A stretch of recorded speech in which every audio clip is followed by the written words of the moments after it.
And then, so we just got back to Florida, and it's 8 degrees, or I don't know what that converts into Fahrenheit, but it's a lot warmer than Canada. Wow. We left yesterday morning and it was minus 18. Oh, it guys. was burning. Like your fingers and feet got numb like instantly. That's a good way of putting it. It was burning. Burning cold. And you know what? I'm telling you that I couldn't wait to get out of there, guys. I couldn't wait. I mean, even though it's Enough of the cold. Enough of the cold. It's like 7:30 in the morning, and right now it's 8 degrees. It's a little chilly, but I mean, like, it's not. It's fine. We just have a little sweater on. It's not snowing or anything like that, guys. Anyhow, we are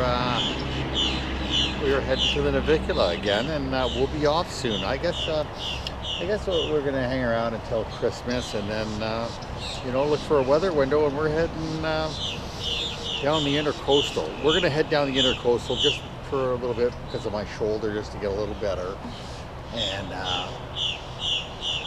we'll get to the Navicula further south. Yep. That's the main thing. Where it's even warmer. Where it's much better. Warmth-wise, temperature-wise. Wow. Well, I'll tell you, we have not stopped since I've retired, eh? We've been going back and forth, here and there.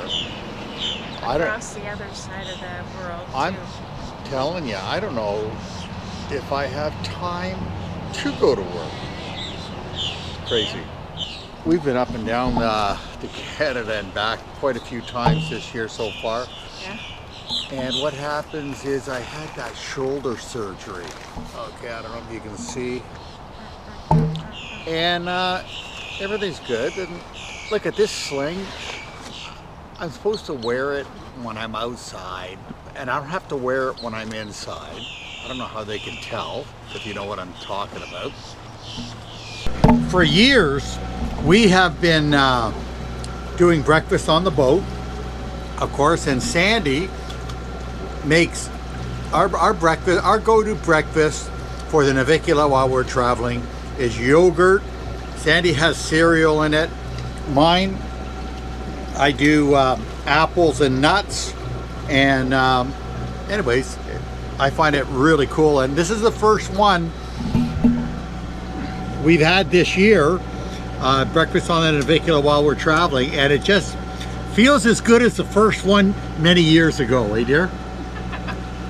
Okay, dear. Okay, maybe not for her, but for me, I'm telling you, it's little things like that that really make my memory go crazy. The beautiful Sandy, tell us, how was it today? It was good. Uneventful, really. It was a long haul. It was a long haul. It was, well. It's the crappiest part of the intercoastal, one we don't have a lot of fun doing. We're sort of going through a swamp all day long. It's just open. There's not, at one point, not too much scenery by any means. It's a swamp, okay, with a dredged channel for us to go through, and it's 25 miles long, and but today was like 58 nautical miles, which is we did in really kilometers. Good. How much?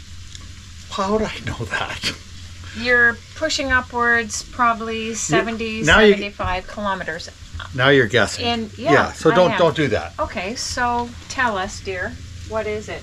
What did we do? 58 what? 58 nautical miles. 107. Okay. Okay, so that's a big day. We did 107 kilometers today in the Navicula. Anyways, guys, we're making dinner. It was a good day. We made a lot of miles, but it was a boring section. It was the crappiest section. Tomorrow it'll be nice. There'll be $1 million homes all over the place. Lots of twists and turns through the mangrove. Yeah. But listen, guys, here's a funny thing. Now that I mentioned about these $1 million homes going through the canals, I mean, like, these places are goddamn beautiful. But listen, there is less than 1,000 billionaires in the United States of America, maybe North America. So Less than 1,000. Forbes says there's less than 1,000. I'm not sure how this actually works. I don't know if I believe it, because there might be people that are billionaires that aren't part of this survey. And you know, also there's a lot of foreign billionaires that invest money here and buy places, right?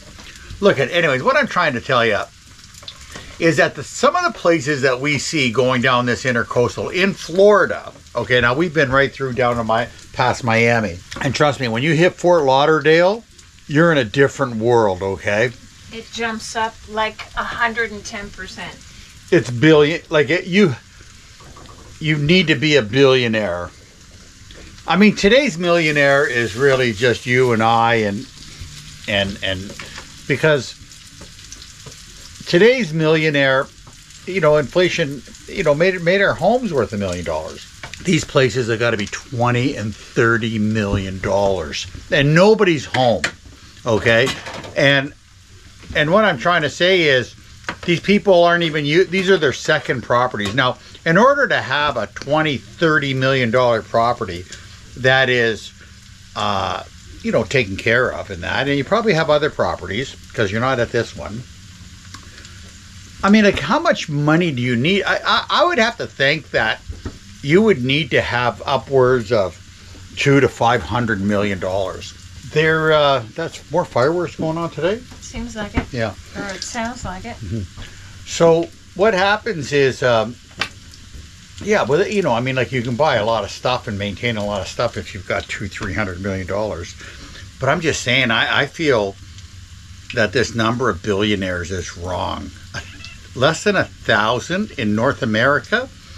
I have trouble believing that. I mean, this is just the coast, like the intercoastal on Florida, right? There's the one on the Gulf side, and then there's, you know, all the, you know, Rodeo Drives and all that other, you know, California and New York City. Like, there's gotta be, wow. I mean, like, the amount of what we see here is nuts. The amount of affluence.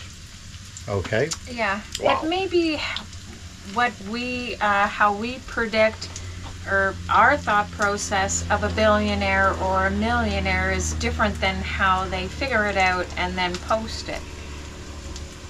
That's all. Yeah. Whatever. I don't know how they do the math and how they come up to $1 billion. But they, under 1,000, I would have thought it would have been way more. Anyways, guys, what are we doing for dinner here tonight, Sant? What do we got going on here? I just ate whatever one of you had here. Yes, I know you did, and I took them away It's because you would eat the whole plate what is until it? you're What full. is it? I'm making potato or hash brown or shredded potato pancakes with. So what is in a shredded potato pancake, Sandy? What is it? All right. I'll tell you what it is. Shredded potatoes, onions, garlic, flour, spices, and then egg. she fries them up in a pan. Yeah. And they end up looking like so. Okay, they're little flat smashed potatoes with onions in that. They're kind of tasty. Like a hash brown. And she'll make extra. And then, you know what? We can always slip one in our mouths while we're traveling tomorrow. Yes, you can. Okay? Because tomorrow's another 40 nautical mile day. And then we should be at Vero Beach.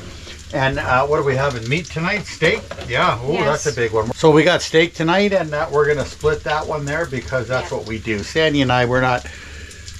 It's a big piece. That's a big piece, you know. A lot of people could eat a big piece in that, but Sandy and I, we can't do that. Well, I could eat it, but then I wouldn't be able to eat it. The problem with that, though, is Sandy wants her meat burnt, and I don't. Oh, okay? God. All right. So there's the difference. Yeah, she could eat it, but it has to be burnt. Negative. No. Yeah, ask my family. Yeah. They all say it, but I don't like it that way.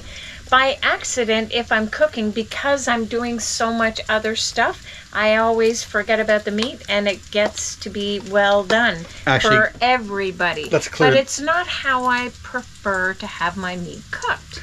Let's make this clear, guys. For years now, Sandy's not allowed to cook a good piece of meat, like a tenderloin or anything like They that. won't let me near the barbecue. No. Either of the boys. Yeah, I don't do it, guys. But I mean, like, you know, the other guys, Wyatt and Ryan, they know how to cook really well, man. And when it comes off, and we slice, like when they put steaks on the table, they're the best. I mean, like, I'd say better than a restaurant. They're juicy. They're not overcooked. They're not undercooked. They're pink on the inside, like I like it, and Pink and red. and just lovely. Yeah, we're medium rare for sure. Yeah. And Sandy's more of a well done person. Oh God. Here we go again.